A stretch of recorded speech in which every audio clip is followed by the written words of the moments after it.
काल तंत्र। व्यापार के सिलसिले में रणधीर अपने गांव की ओर जा रहा था। घनघोर बरसात में अपनी पुरानी बैलगाड़ी लेकर जंगल के रास्ते से जा रहा था। गरजते बादल और जंगल का ये डरावना सन्नाटा हर चमक के साथ अंधेरा और गहरा होता जा रहा था। कीचड़ में धंसते पहिए और सहमे हुए बैल। लगता है आज तूफान ने रणधीर का रास्ता रोकने की कसम खा ली है। फिर भी रणधीर मग्न होकर जा रहा था। हे बजरंगबली, कैसी घनघोर बरसात बरसा दी है। घर पहुंचना भी दुर्लभ हो गया है। अरे ये कीचड़ भी ना। बस अब हिम्मत रखो रे बैलो, थोड़ा और, अभी हमें गांव पहुंचना है। काश मैं कल्याणपुर में इतनी देर तक नहीं रुकता। अरे चलो रे, थोड़ा और जोर लगाओ, ये कीचड़ भी साथ नहीं छोड़ता। अरे बाप रे, ये बिजली तो सिर पर ही गिरी लगता है। कल्याणपुर की वह भीड़ अब किसी सपने जैसी लग रही है। यहाँ तो बस डर ही डर है। ये कैसी रात है, बारिश रुकने का नाम ही नहीं ले रही। अरे बजरंगबली, कहीं ये वही रास्ता तो नहीं जहाँ की कहानियां लोग सुनाते हैं। दिल धक धक कर रहा है मेरा। काश अब जल्दी कोई आसरा मिल जाए। बारिश अब और भी तेज होती जा रही थी। बूंदें इतनी वेग से गिर रही थीं कि चेहरे पर पड़ते ही हल्की सी चोट का एहसास होता था। आसमान में बिजली बार बार चमक रही थी और बादलों की गड़गड़ाहट से धरती जैसे कांप उठती थी। चारों ओर सन्नाटा पसरा हुआ था। न कोई इंसान, न कोई आवाज, बस बारिश की लगातार ध्वनि और दूर कहीं से आती जंगली जानवरों की डरावनी आवाजें। रणधीर का दिल जोर जोर से धड़कने लगा।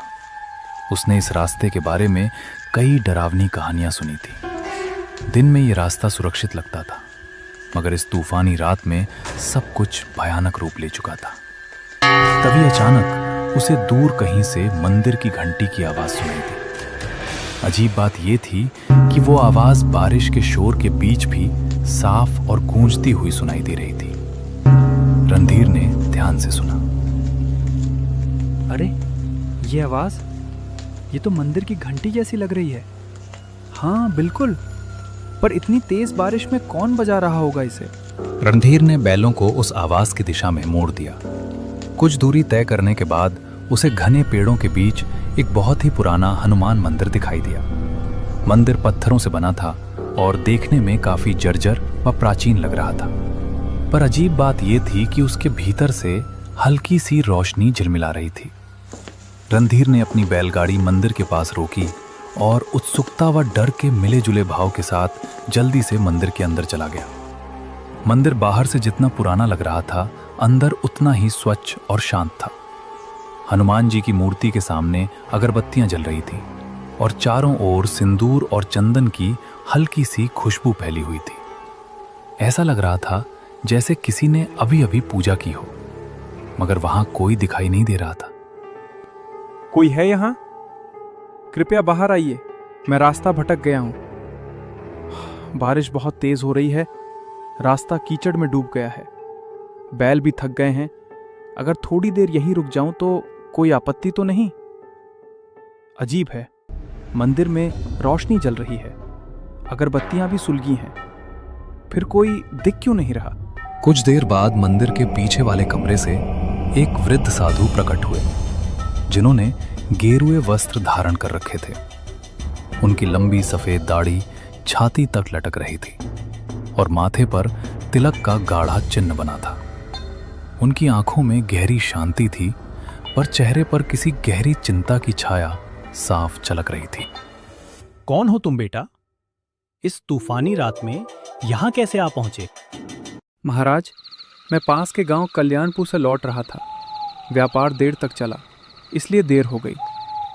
रास्ते में इतनी भयंकर बारिश शुरू हो गई कि कुछ सूझा ही नहीं। तभी मंदिर की घंटी की आवाज़ सुनी और यहाँ चला आया। इस समय जंगल में रुकना उचित नहीं है। ये जगह दिन में भले शांत लगे, पर रात में इसका रूप बदल जाता है। हर आवाज़ का यहाँ कोई ना कोई अर्थ होता है और हर सन्नाटे में कोई छिपा हुआ स्वर। बेटा, अगर तुमने बाहर की घंटी सुनी है तो जान लो, घंटी की आवाज हर किसी को नहीं बुलाती। मगर महाराज, आप कह रहे हैं कि वह घंटी हर किसी को नहीं बुलाती। इसका क्या मतलब है? साधु ने एक गहरी सांस ली। उनकी आंखों की शांति अब गंभीरता में बदल गई। कुछ पल तक वे मौन रहकर रणधीर को ध्यान से देखते रहे, मानो उसके भीतर कुछ खोज रहे हों। फिर धीरे से बोले, बेटा, आज की रात यहीं मंदिर में रुक जाओ। बाहर तूफान अभी थमने वाला नहीं है, मगर मेरी बात ध्यान से सुनना।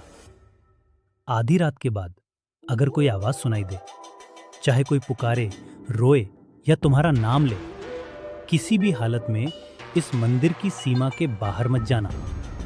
याद रखना, हर आवाज इंसान की नहीं होती। रणधीर को साधु की बात कुछ अजीब जरूर लगी, पर उनके चेहरे पर झलकती गंभीरता देखकर साफ महसूस हो रहा था कि वे मजाक नहीं कर रहे थे। जी महाराज, मैं आपकी बात का ध्यान रखूंगा। चाहे कैसी भी आवाज क्यों ना सुनाई दे, मैं मंदिर के बाहर कदम नहीं रखूंगा। उसने मन ही मन सोचा कि शायद रात में यहाँ जंगली जानवर आ जाते होंगे, इसलिए साधु महाराज मुझे डराकर सावधान करना चाह रहे हैं। साधु ने उसे पास के एक दूसरे कमरे में बैठने के लिए कहा। फिर वे अंदर चले गए और थोड़ी देर में एक थाली में कुछ ताजे फल लेकर लौटे। लो बेटा, ये कुछ ताजे फल खा लो। रास्ता लंबा था, शरीर को आराम और भोजन दोनों की जरूरत है। बाहर तूफान है, इसलिए आज यहीं ठहर जाओ। भगवान हनुमान की शरण में हो, चिंता मत करो, सब ठीक रहेगा। रणधीर ने शांति से फल खाए और पानी पिया। साधु महाराज ने उसे एक पुरानी चटाई और कंबल दिया ताकि वो आराम कर सके। रणधीर ने श्रद्धा से भगवान हनुमान को प्रणाम किया और मंदिर के एक कोने में जाकर लेट गया।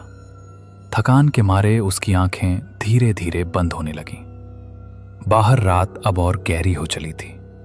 बारिश अब भी जोरों पर थी और हवाएं मंदिर की दीवारों से टकराकर सनसनाती हुई गुजर रही थीं। रणधीर नींद में जाने ही वाला था कि अचानक उसे एक अजीब सी आवाज सुनाई दी। पहले तो वो बहुत धीमी थी, पर कुछ ही पलों में वो आवाज धीरे धीरे तेज होती चली गई। रणधीर बेटा, बाहर आजा। देख, मैं यहाँ हूँ, डर मत। मैं तेरा पिताजी हूँ। तू इतनी देर से लौटा नहीं, मैं तुझे ढूंढता ढूंढता यहाँ तक आ गया। बेटा, बस एक बार बाहर आजा। देख, तेरे पिताजी तुझे बुला रहे हैं। मेरे पास आजा रणधीर। तू मुझे पहचानता है ना? मेरी आवाज सुन, मैं तुझसे मिलने आया हूं बेटा। रणधीर, मेरी बात सुनो बेटा, मैं बड़ी मुसीबत में हूं। कोई मुझे यहां से ले जाओ, वरना मैं बच नहीं पाऊंगा। तू तो मेरा साहसी बेटा है ना? बस एक बार बाहर आजा, मुझे तेरी जरूरत है। देख, मैं यहीं तेरे मंदिर के बाहर खड़ा हूं, ठंडी बारिश में भीग रहा हूं। जल्दी आ बेटा, मुझे बचा ले। रणधीर की आंखें अचानक खुल रहीं। वो चौंक कर उठ बैठा। उसके चारों ओर सन्नाटा पसरा था, पर वो आवाज अब और स्पष्ट सुनाई दे रही थी। अजीब बात यह थी कि वो आवाज किसी और की नहीं, बल्कि उसकी अपने पिताजी की आवाज जैसी लग रही थी। ये आवाज पिताजी की लग रही है, लेकिन पिताजी यहाँ कैसे हो सकते हैं? नहीं, ये सच नहीं हो सकता। वो तो गांव में थे। पर अगर सच में वो हैं, तो मैं कैसे अंदर बैठा रैंक रहूं? हे बजरंगबली, अब मैं क्या करूं? बाहर जाऊं या नहीं? रणधीर का दिल जोर जोर से धड़कने लगा, मानो उसकी छाती से बाहर निकल आएगा। डर और जिज्ञासा दोनों उसके मन में एक साथ उमड़ने लगे। रणधीर उठ खड़ा हुआ और धीरे धीरे मंदिर के दरवाजे की ओर बढ़ने लगा। उसका हाथ दरवाजे की ओर बढ़ रहा था, जबकि मन भीतर से कह रहा था, शायद बाहर अगर पिताजी हैं और अगर सच में उन्हें मदद चाहिए तो मैं कैसे ना जाऊं। तभी अचानक किसी ने उसका हाथ कस कर पकड़ लिया। रणधीर सिहर उठा। पीछे मुड़ा तो देखा साधु महाराज उसके पीछे खड़े थे। उनकी आंखों में गहरी गंभीरता और एक अनकहा डर झलक रहा था। रुको बेटा, एक कदम भी बाहर मत रखना। मैंने तुम्हें पहले ही चेतावनी दी थी। जो आवाजें बाहर से आती हैं वे इंसान की नहीं होती। महाराज, पर वो तो सच में मेरे पिताजी की आवाज है। वही पुकार रहे हैं मुझे। कह रहे थे कि वो मुसीबत में है। अगर सच में वो हैं तो मैं उन्हें ऐसे कैसे छोड़ दूं? वो तुम्हारे पिताजी नहीं है, वो एक छलावा है। तुम्हारे मन को पढ़ लिया है बेटा। ये उसी की आवाज में निकालती है जिसके लिए तेरे दिल में सबसे गहरा प्रेम हो। ये जानती है कि तेरे मन में अपने पिताजी के लिए कितना स्नेह है, इसलिए उसी का रूप धारण करके तुझे बुला रही है। कई यात्री इसके इस छल में फंस चुके हैं और फिर कभी लौटे नहीं। रणधीर बेटा, तू मुझे क्यों नहीं सुन रहा? मैं बहुत दर्द में हूँ। तेरे पिताजी हूँ मैं। देख, मैं यही बाहर हूँ, बारिश में भीग रहा हूँ। मुझे अकेला मत छोड़ बेटा, बस एक बार बाहर आ जा। अगर तू नहीं आया तो मैं बच नहीं पाऊंगा। महाराज, छोड़ दीजिए मुझे। वो मेरे पिताजी हैं, उनकी आवाज में पहचानता हूँ। आप समझ नहीं रहे, वो मुसीबत में है। मुझे उनकी मदद करनी ही होगी। कृपया जाने दीजिए, मैं उन्हें ऐसे नहीं छोड़ सकता। वो मुझे पुकार रहे हैं महाराज। याद रखना, अगर तू बाहर गया तो तेरा नाम भी उनमें शामिल हो जाएगा। साधु ने झटके से रणधीर को वापस अंदर खींच लिया और जमीन पर बिठा दिया। फिर वे सीधे हनुमान जी की मूर्ति के सामने जाकर पद्मासन में बैठ गए और ऊंचे स्वर में मंत्र जपने लगे। पंडित, तुम कितना भी मंत्र जाप कर लो, मुझे नहीं रोक पाओगे। मैं फिर आऊंगा, बार बार आऊंगा। जब जब कोई इस मंदिर में कदम रखेगा, मैं उसे पुकारूंगा। तुम मुझे बांध नहीं सकते। मेरी छाया हर दिशा में फैली है, हर हवा में मेरा नाम गूंजता है। ओम हनुमते नमः, ओम रामदूताय नमः, हर हर महादेव, रक्षामि रक्षामि। उनके मंत्रों की गूंज पूरे मंदिर में फैल रही। धीरे धीरे बाहर की आवाज पड़ने लगी, मगर पूरी तरह से थमी नहीं। साधु ने मंत्र जाप जारी रखा।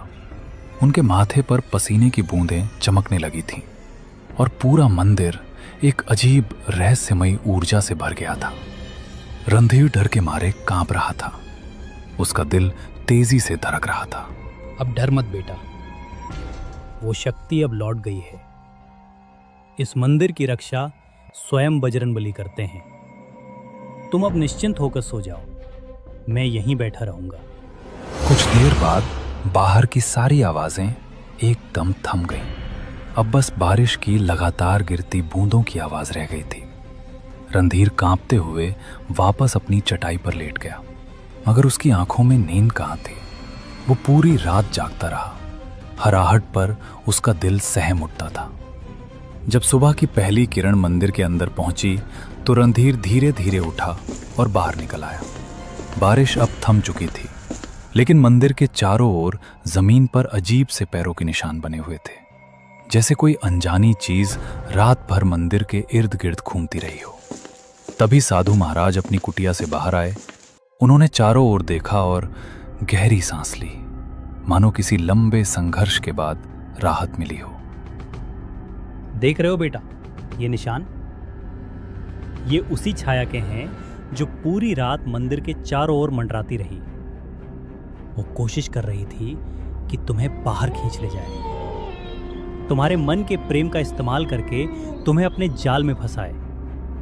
पर भगवान हनुमान की कृपा से वो इस मंदिर की सीमा पार नहीं कर सकी। ये रेखाएं उसकी असफलता की निशानी है। वो अब भी मुक्ति नहीं पा सकी, इसलिए हर तूफानी रात में लौटता है, किसी नए मन को बहकाने। महाराज, ये छलावा आखिर कौन है? क्यों हर रात यहाँ आता है और क्यों मुझे अपने पिताजी की आवाज में बुला रहा था? इसका क्या रहस्य है? इसकी पिछली कहानी क्या है? बेटा, ये छाया कोई साधारण आत्मा नहीं है। कभी ये भी एक इंसान था, एक औरत जो अपने पत्नी की मौत के बाद पागलपन की हद तक टूट गया था। कहा जाता है कि वो अपने दुख में इतनी डूब गया कि उसे जीते जी शांति नहीं मिली। एक तूफानी रात में उसने इसी जंगल में अपनी जान दे दी। तभी से उसकी आत्मा इस जगह से बंध गई। वो अब भी अपने अकेलेपन और दर्द से मुक्त नहीं हो पाई है। वो अपने दर्द में सबको शामिल कर लेना चाहता है। वो जानती है कि इंसान का सबसे बड़ा प्रेम किससे होता है? अपनेपन से, अपने पिताजी से, अपनी संतान से। इसलिए वो उसी आवाज में पुकारती है ताकि जो सुन ले वो खुद को रोक ना सके। कई यात्री उसके इस छलावे में फंस चुके हैं और फिर कभी लौटे नहीं। वही सब उसकी छाया में समा गए, उसी के दुख का हिस्सा बन गए। बेटा, अगर मैं तुम्हें रोका ना होता तो सुबह तक यहाँ तुम्हारे पैरों के भी निशान नहीं मिलते और तुम्हारे बैल वहीं के वहीं खड़े रह जाते। रणधीर के रोंगटे खड़े हो गए। रणधीर ने कांपते हाथों से साधु के चरण छुए। साधु महाराज, अगर आप मुझे नहीं रोकते तो पता नहीं मेरा क्या होता। साधु महाराज, आपने मेरी जान बचाई है। अगर आप ना होते तो आज मैं जिंदा नहीं होता। मैं आपका आजीवन ऋणी रहूंगा। इसे मैं कभी नहीं भूलूंगा। बेटा, मुझे नहीं, भगवान हनुमान को कहना। उन्हीं की कृपा से तुम आज सुरक्षित हो। याद रखना, उस छाया से बचने का एक ही उपाय है, श्रद्धा और विश्वास। ये दोनों कभी मत भूलना। रणधीर ने हनुमान जी और साधु महाराज को प्रणाम किया और बैलगाड़ी लेकर निकल पड़ा। रास्ते भर उसे रात की डरावनी आवाज और साधु की मदद याद आती रही। दोपहर को श्यामपुर पहुंचकर उसने देखा कि पिताजी आंगन में सुरक्षित बैठे हंस रहे हैं। वो खौफनाक आवाज झूठी थी। ये देख रणधीर की आंखों में आंसू आ गए और उसने दौड़कर पिताजी को गले लगा लिया। अरे ये क्या हाल बना रखा है तूने रणधीर? कौप क्यों रहा है बेटा? कहीं रास्ते में कुछ हुआ क्या? बोल ना पगले, तू ठीक तो है ना? पिताजी, मैं बहुत डर गया था। रात भर तुम्हारी आवाज सुनाई देती रही, इतनी सच्ची, इतनी करीब, जैसे तुम मुझे बुला रहे हो। मैंने सोचा तुम किसी मुसीबत में हो। अगर साधु महाराज मुझे ना रोकते तो शायद मैं आज तुम्हारे सामने ना होता। रणधीर ने अपने पिताजी को रात की सारी घटना बताई। उसकी बात सुनकर पिताजी की आंखों में डर और हैरानी दोनों झलकने लगे। धीरे धीरे यह खबर पूरे गांव में फैल गई। सबको मालूम हो गया कि उस जंगल में रात के समय कुछ अनहोनी घटती है। तब से किसी में भी इतनी हिम्मत नहीं रही कि अंधेरा होने के बाद उस